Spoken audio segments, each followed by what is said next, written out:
Installing a large new tree in the landscape is always exciting because you get this instant aesthetic effect. But when installing something this big, you do need to probably stake it to make sure that it stabilizes as it's actually growing in. So I'm here with Dr. Damon Abdi, Assistant Professor of Landscape Horticulture, to actually take us through the steps of properly staking a tree. Right, so staking adds a little bit of extra support for new plantings, especially when you're worried about high winds. So when you've got a mature plant that's going to be nice and tall and have a lot of vegetation, but also a root ball that is not going to be quite up to size yet, adding stakes can really help. Few steps to keep in mind when you're doing this is make sure the stakes are installed into the native soil and not into the root ball. That's going to help give it the anchorage.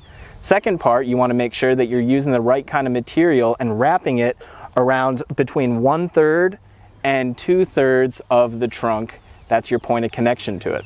The third and final most important step is that after about 1 season of growth, remember to remove those stakes. A couple things you want to keep in mind is as you're having something wrapped around the tree, you don't want a thin metal material such as a wire, or else it's going to act like a cheese cutter and cut through the trunk. Instead, you want something that's going to be nice and broad and displace the pressure over a wider area.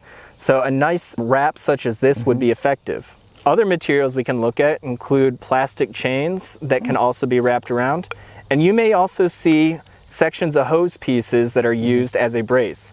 Now keep in mind, if you're going to use this, again, don't use wires because that is going to cut and choke into the tree. Use some kind of softer material, but use this as kind of a shield in certain ways. Well, this is all really good, important information because we don't want to end up damaging the tree that we just spent so much money on. Absolutely. For Get It Growing, I'm Jason Stagg along with Dr. Damon Abdi for the LSU Ag Center.